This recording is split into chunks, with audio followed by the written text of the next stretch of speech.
karena dikatakan ahlul haq menafikan jisim itu daripada Allah. Begitu saudaraku yang dimuliakan Allah. Kemudian walaysa bijauharin li'anna al-jauhar la yakhlu min al-a'rad kal-launi wal harakah was sukun wal ardu alladhi la yakunu thumma yakun wa la yabqa waqtaini. Kemudian kita meyakini bahwa Allah itu juga bukan laisa bijauhar, tidak ada seperti substansi tertentu atau bersifatnya adalah arad. Arad itu adalah sesuatu yang dia itu datang tiba-tiba. Seperti ini. Buku ini yang kita lihat, ini dia memiliki substansi dan memiliki sifat. Sifat itu apa? Warnanya hitam, kemudian ada panjangnya, ada beratnya. Itu semua namanya ardun, sifat-sifat buku. Tapi ada substansi buku selain daripada sifat itu. Itulah penyusun buku itu. Ya, yang punya sifat berat, panjang, lebar dan warna, itu namanya substansi. Maka Tuhan tidak terdiri daripada jauhar dan arad seperti itu. Jangan bayangkan bahwa Tuhan itu warnanya apa ya? Berapa beratnya Tuhan ya? Dipikul oleh malaikat, berapa orang malaikat sanggup memikul Tuhan. Jangan pernah membayangkan begitu. Jangan membayangkan Allah itu punya keberatan, punya berat. Ya, tidak ada saudaraku yang dimuliakan Allah. Para ulama Ahlussunnah menafikan itu semua, enggak boleh. Betul-betul Allah itu tanzih, kita betul-betul mensucikan Allah dari segala hal yang modelnya seperti itu, saudaraku yang dimuliakan Allah. Ya, lam yakun. Jadi itu semua sifat-sifat itu lam yakun fakana. Dulunya tidak ada, kemudian ada, itu sifat. Seperti kita sakit juga, sakit perut, sakit kepala, itu ardun. Bentuk sifat juga. Dulu tidak ada, tiba-tiba ada. Sakit kepala. Dari mana datangnya sakit kepala dan kemana larinya setelah itu? Kan seperti angin dia. Masuk sakit kepala kita bukan main, gak bisa tidur, besok pagi hilang. Kemana dia pergi? Itulah namanya ardun. Tuhan tidak punya sifat-sifat seperti itu. Yang tiba-tiba datang kemudian hilang. Maka Allah punya kudrah. Kudrah Allah enggak tiba-tiba datang habis itu hilang. Kalau kita begitu, punya kekuatan, hari ini besoknya sudah lemas. Allah enggak begitu. Allah punya kudrah yang betul-betul tidak hilang daripada Allah. Qadim adanya. Begitu sifat Allah yang harus kita yakini saudaraku yang dimuliakan Allah. Wa ma lam yakun fakana fahuwa muhdas. Siapa saja yang punya sifat seperti itu, datang, pergi, hilang, maka itu sifat hadis, baharu. Orang yang punya sifat baharu, yang punya sifat baharu seperti itu, dia juga baharu. Kita kan punya sifat bisa hilang dan pergi. Warna kita bisa berubah-ubah. Kemudian kita bisa sakit kadang ada, kadang enggak. Ya. Itu kan sifat berubah-ubah. Kalau begitu kita juga makhluk. Ini hadis baharu karena punya sifat berubah-ubah. Kita pun berarti berubah. Allah subhanahu wa ta'ala kalau punya sifat berubah-ubah, maka Allah juga berubah. Mustahil pada Allah. Maka sifat Allah tidak berubah, maka zat Allah juga qadim, kekal, tidak berubah-ubah. Nah, begitulah para ulama Ahlussunnah menyebutkan sampai seperti itu. Pemahaman kita mensucikan Allah dari segala hal yang tidak benar. Maka sekali lagi di akhir kita sampaikan sebelum kita buka sesi tanya jawab, bahwa kita ini belajar ilmu akidah. Ilmu akidah adalah punya dua sisi dia. Yang pertama sisi untuk mempertahankan agama, untuk menjawab hal-hal yang salah diyakini orang, membersihkan hal-hal yang tidak benar dalam akidah. Sisi yang nomor dua adalah untuk menanamkan akidah yang benar. Ya, tapi yang pembahasan kita ini itu menafikan hal-hal yang salah diyakini oleh orang sampai abad keempat saat itu. Hal yang tidak benar diyakini, Ahlul Sunnah menulis, Imam Abu Isa Al-Syirazi menulis yang benar yang harus kita yakini itu seperti apa. Bek gaduh lam awo gara-gara rame gop pada saatnya. Sebagaimana kita tahu, Mu'tazilah saja abad ketiga mereka menguasai pemerintah. Khalifah Ma'mun itu membela kaum Mu'tazilah. Bayangkan itu.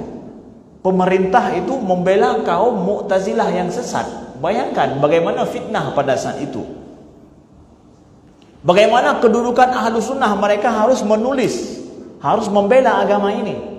Kalau seandainya Mu'tazilah berhasil pada saat itu, enggak lahir Abu Hasan al-Asy'ari, mungkin Mu'tazilah enggak tahu sampai ke Aceh pula mereka.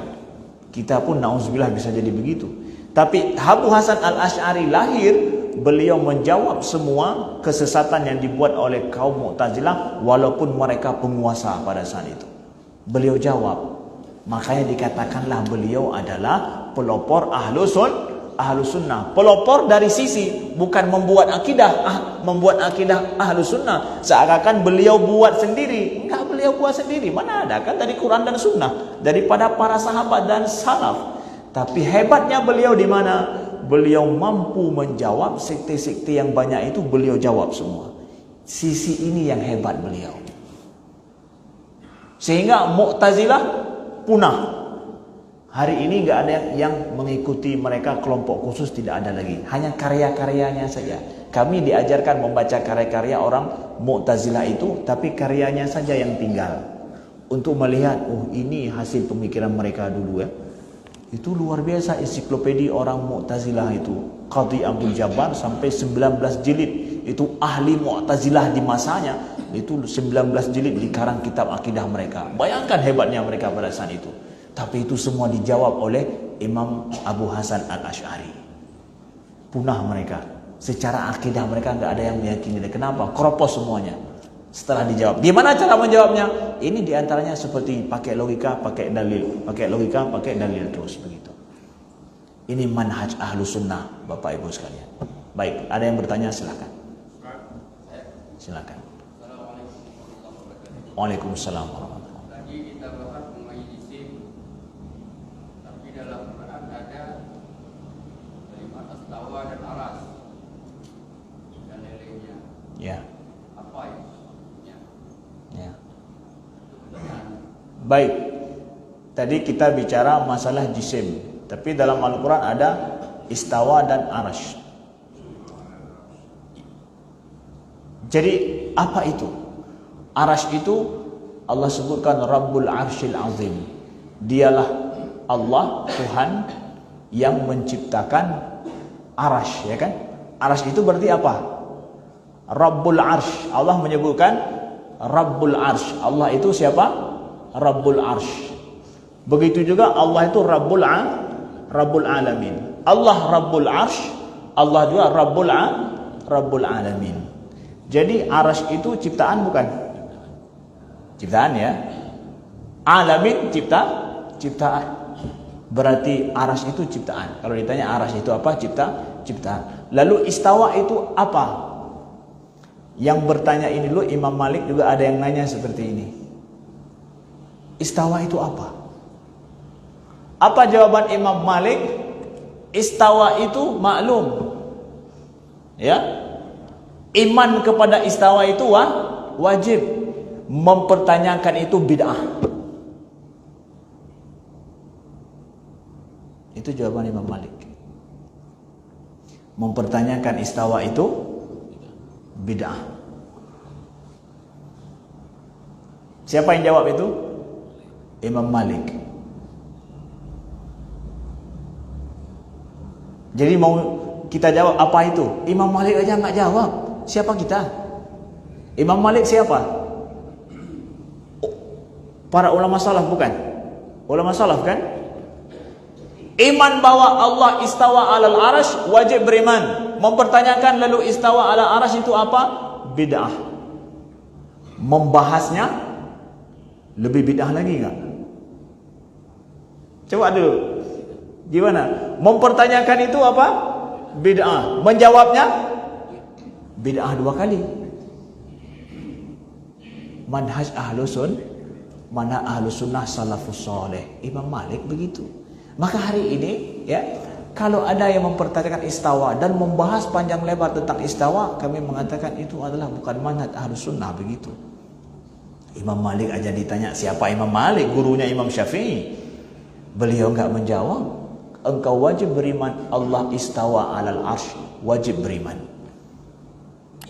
Ya, jangan engkau pertanyakan itu. Apalagi engkau bahas di depan orang awam. Itu jaga akidah Ahlussunnah begitu. Ya, begitu saudara. Terima kasih telah menanyakan untuk supaya dijelaskan betul. Beliau bertanya supaya yang lain paham. Supaya nanti jangan cari ini cari itu, bertanya jelas. Ulama Ahlussunnah Imam Malik sendiri menjawabnya seperti itu, sehingga tidak muncul fitnah di kalangan umat. Ya, begitu. Baik. Yang lain tadi? Di ayat sebelumnya, sebelum istawa ada di atas, Ya. itu ada wal awwalu wal akhiru wal Ya. batin wal akhir. Ya. Ada awal, ada akhir, ada batin.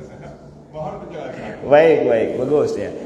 Kan kita wajib meyakini Allah itu qadim, tidak ada permulaan bagi Allah, dan abadi juga. Allah itu abadi dalam artian bahwa tidak ada kesudahan bagi Allah, tidak ada akhir bagi Allah. Tapi dalam ayat wal awwal wal akhir wal zahir wal batin, itu seperti apa Ustaz? Kan Allah mengatakan wal awal wal akhir, dialah awal dan akhir. Maknanya adalah dialah awal sebelum adanya makhluk dan akhir setelah tiadanya makhluk, dialah Allah.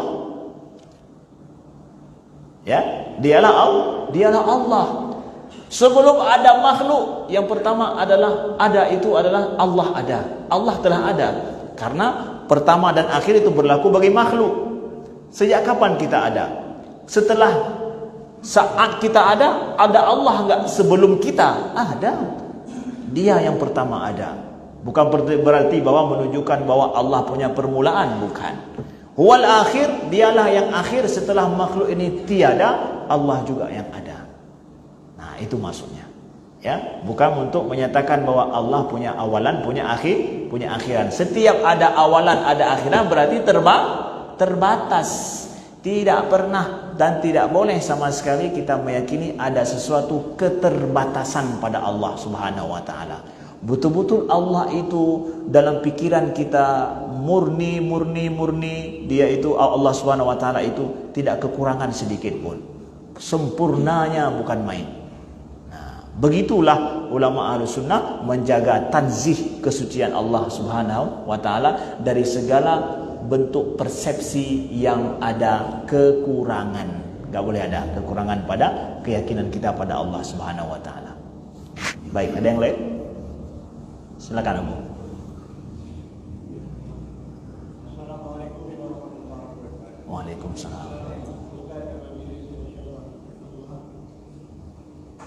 Astagfirullahaladzim. Katakanlah Allah itu bukan kadim. Lalu siapakah yang lebih berat logika menyatakan Allah kadim atau logika berperan menyatakan Allah kadim? Dan bagaimana logika bekerja menemui pergantian Allah itu kadim? Dan bagaimana hati menjadikan Allah itu kadim? Waalaikumsalam warahmatullahi wabarakatuh. Waalaikumsalam warahmatullahi wabarakatuh. Ini enggak begitu jelas saya dengar pertanyaannya. Boleh Abu ulang sekali lagi? Silakan Abu. Enggak ada mic ya?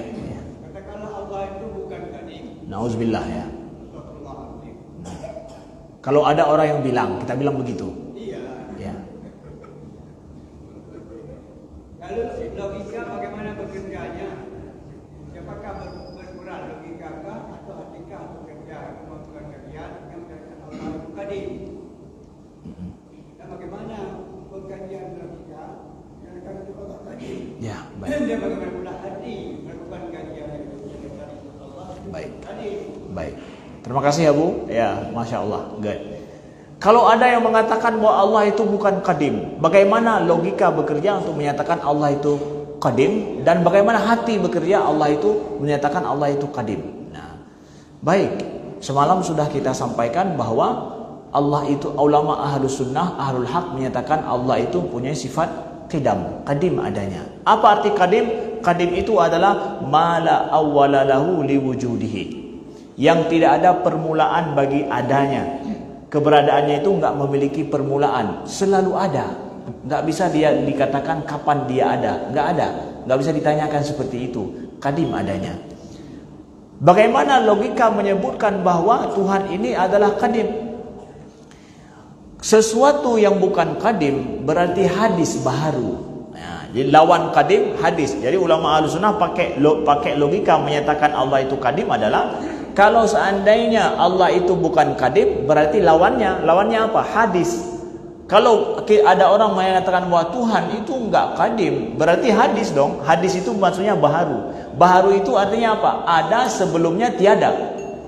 Nah, kalau seandainya ada, Allah itu ada, tapi sebelumnya tiada, berarti sama dengan makhluk. Kita akan mempertanyakan siapa yang menciptakan Tuhan. Akan dikatakan lagi, yang menciptakan Tuhan ada Tuhan sebelumnya yang qadim.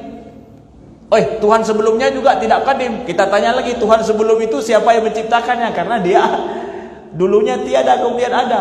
Akan terjadi ditanyakan terus.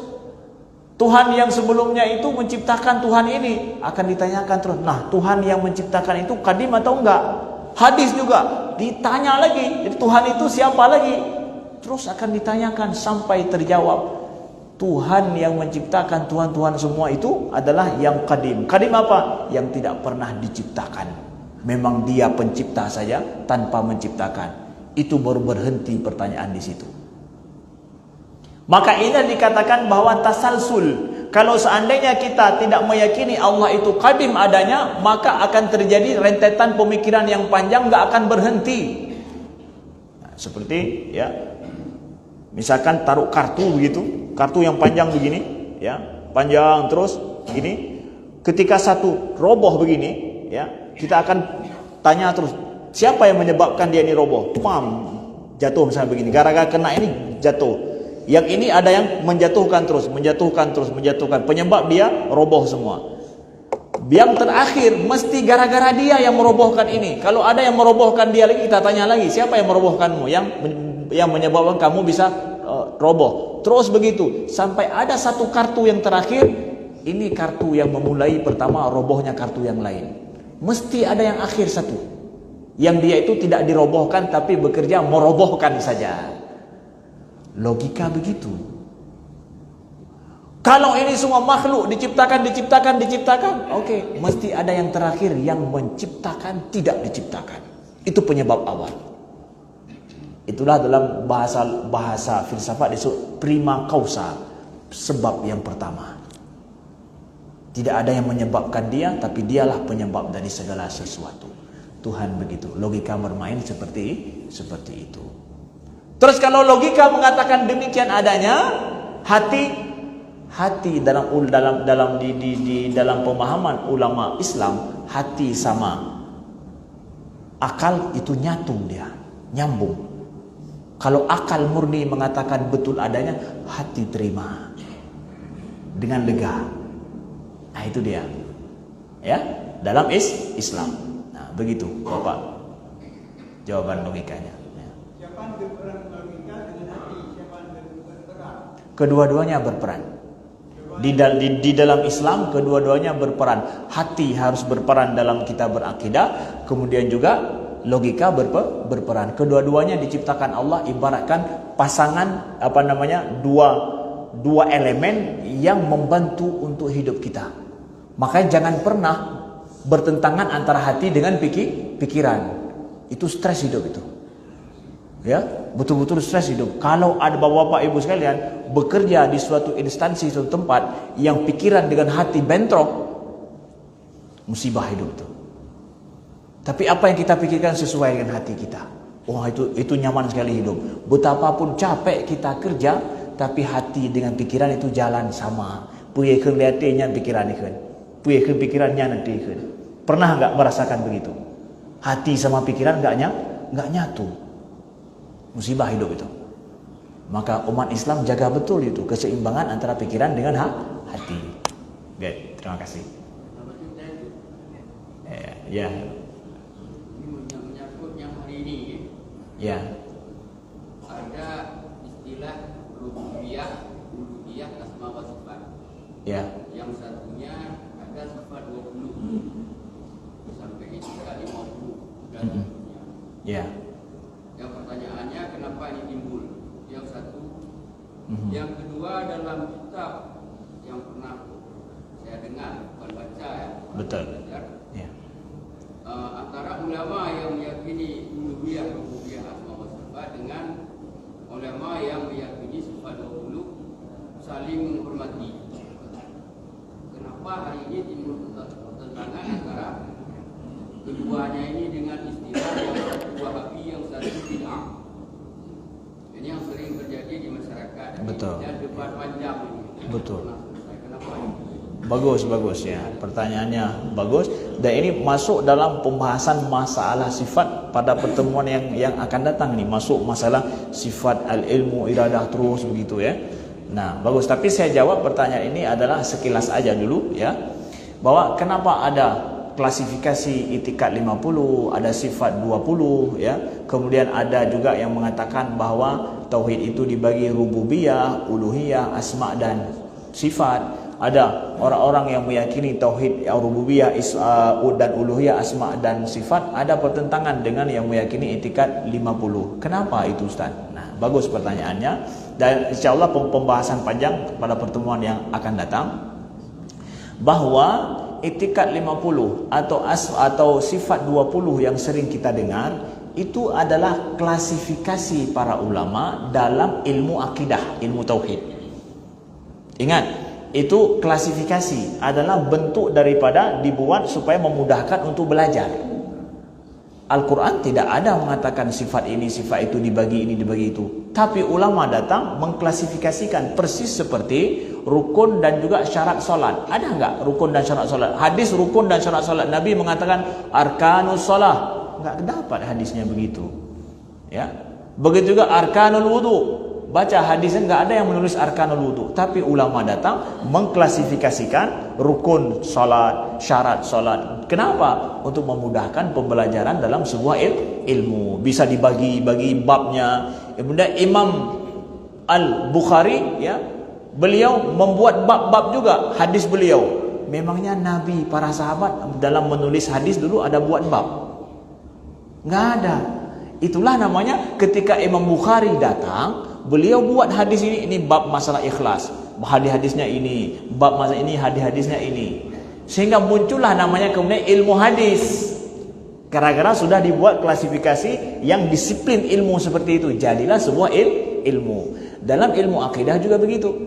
Ya, dibuat begitu akidah misalkan di titik 50 ke apa? Bentuk klasifikasi supaya mudah dipelajari. Oke. Begitu juga ada yang mengatakan asma dan sifat, kemudian ada tauhid uluhiyah, rububiyah, asma dan sifat itu. Itu seperti apa? Itu adalah wujud daripada salah satu pemikiran. Boleh jadi adalah salah satu ijtihad, boleh jadi salah satu ijtihad untuk memudahkan orang belajar ilmu tauhid. Adakah ulama semua sepakat seperti itu? Ada yang tidak sepakat. Berarti ada ulama beda pendapat dalam ini. Karena apa? Ini masalah ilmu ya. Kalau masalah ilmu berarti cara mengklasifikasi boleh beda-beda. Dan kita harus menghargai itu. Kita harus menghargai, tinggal para ulama menjelaskan. Kita tahu alasan para ulama kenapa ini diklasifikasi demikian, kenapa ini diklasifikasi demikian. Alasan para ulama itu apa? Nggak boleh kita mengatakan ijma' para ulama semuanya atas seperti ini, nggak ada yang lain. Oh, hati-hati kalau masalah ilmu, ada aja yang beda pendapat. Kalau ada yang beda pendapat, kembalikan kepada dalil. Kita harus paham itu gimana, apa dasarnya, apa asal muasalnya.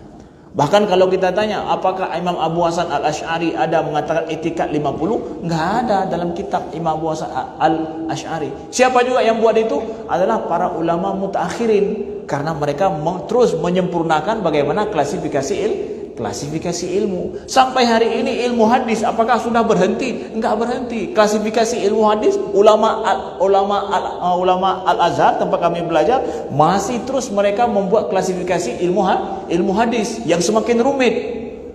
Kenapa? Untuk menjaga hadis ini jangan mudah orang untuk memalsukan hadis. Kan hadis sudah dari zaman dulu, ngapain lagi? Nah, ilmu hadis terus berkembang. Manusia terus berpikir, ulama terus berijtihad. Begitu. Tapi intinya untuk apa? Untuk menjaga akidah ini, menjaga agama ini, menjaga hadis ini. Begitu, Bapak Ibu sekalian. InsyaAllah pembahasan lebih lanjut detailnya pas ini memang pembahasan dalam pertemuan kita yang akan datang. Kalau ada umur panjang, insyaAllah ta'ala kita akan bahas pada pertemuan yang akan datang. InsyaAllah. Alhamdulillahirabbil alamin hamdan yuwafi ni'amahu wa yukafi'u mazidah. Allahumma salli wa sallim wa barik ala sayidina Muhammadin wa ala alihi wa sahbihi wa sallim. Allahumma jal jam'ana hadha jam'an marhuma wa tafarruqana min ba'di tafarruqan ma'suma. Allahumma faqihna fid din, Allahumma faqihna fid din, Allahumma faqihna fid din. Allahumma rabbana hab lana min azwajina wa dhurriyyatina qurrata a'yun waj'alna lil muttaqina imama. Rabbana atina fid dunya hasanah wa fil akhirati hasanah wa qina adzaban nar. Wa sallallahu ala sayidina Muhammad walhamdulillahi rabbil alamin.